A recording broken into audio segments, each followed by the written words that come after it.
I've never been particularly superstitious, and this trait has often helped me in life. For me, the supernatural is nothing more than fiction, though it can sometimes be an entertaining topic.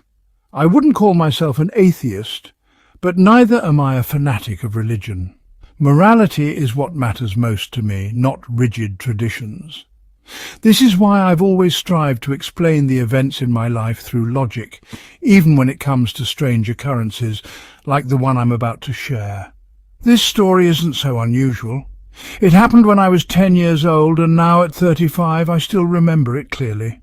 Like most boys, I spent my childhood outdoors, riding bikes, swimming in the river, smoking in hidden spots, and exploring abandoned buildings.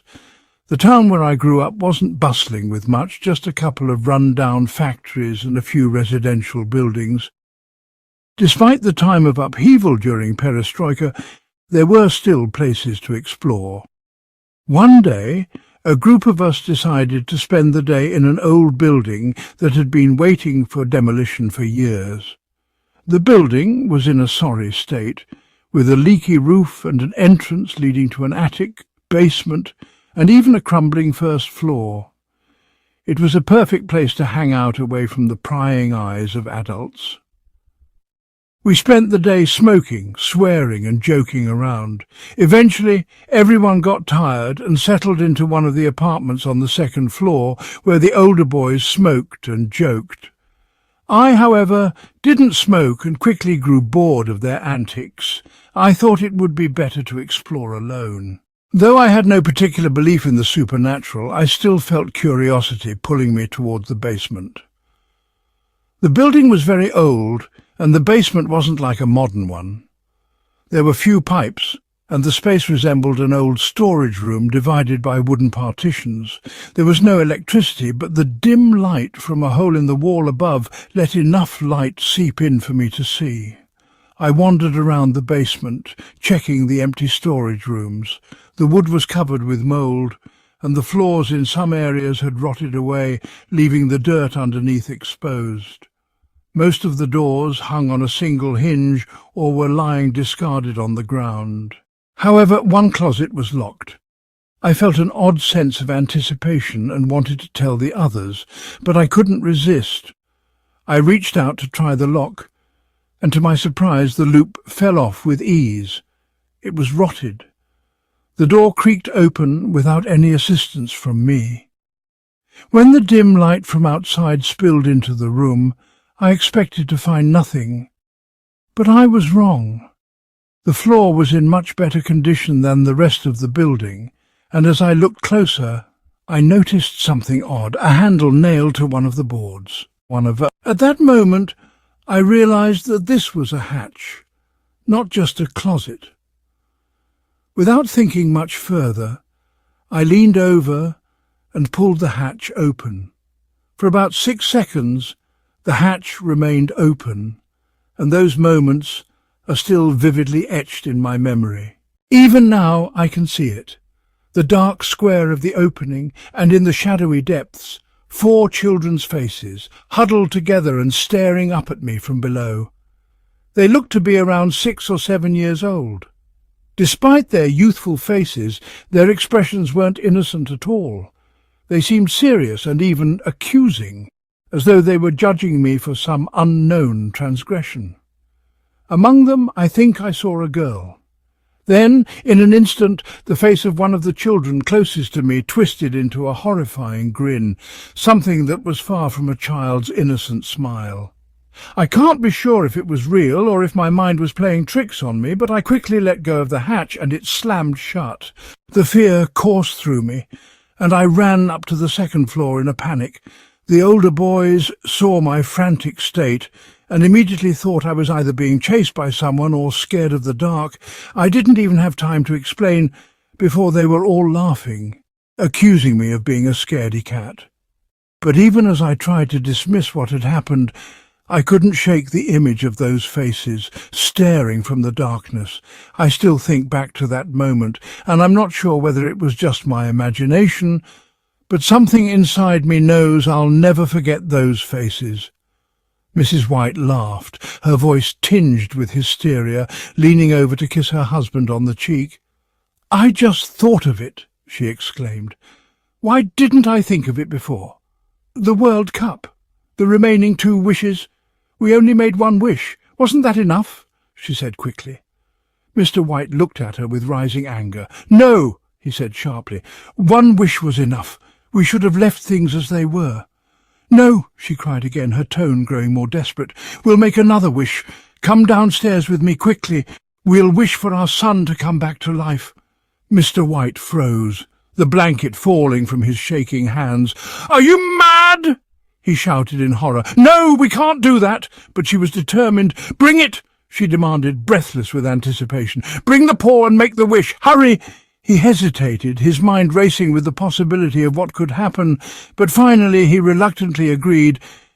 "It's better to go to bed. Let's just leave it." "No," she repeated, her eyes wide with excitement.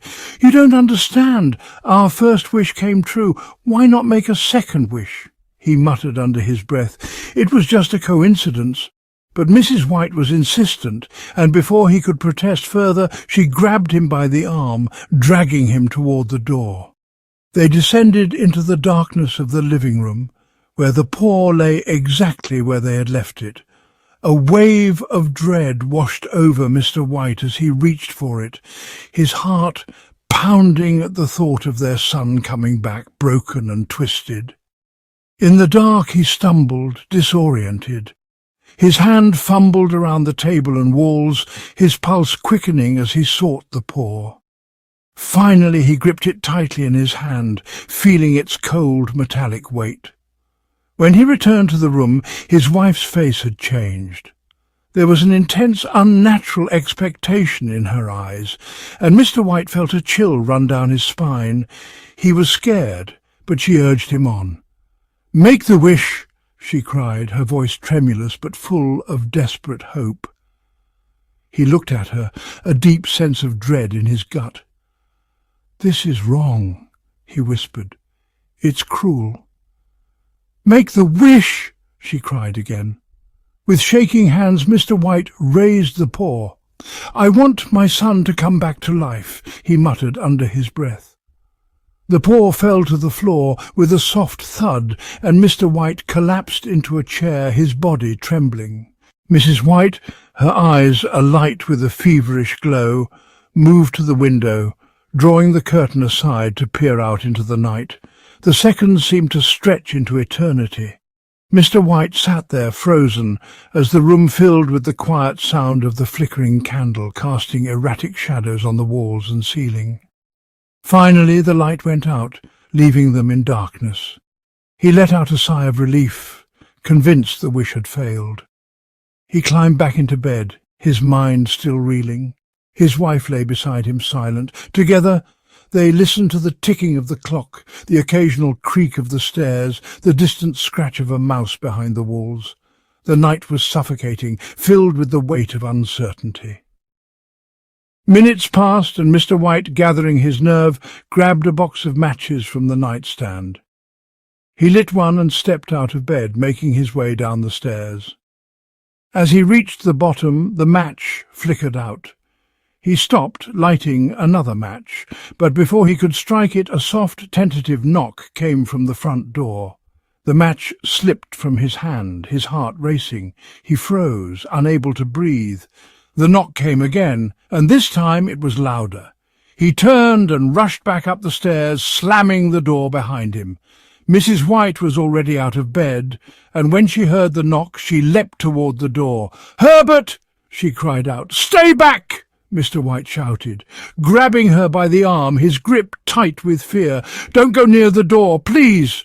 Mrs. White struggled against him, her face contorted with desperation. "It's him! It's Herbert!" she screamed. "Don't let him in!" Mr. White begged, his voice hoarse. "You're afraid of him, aren't you? Let me go!" she cried, breaking free. She bolted for the door, but Mr. White lunged after her, trying to stop her.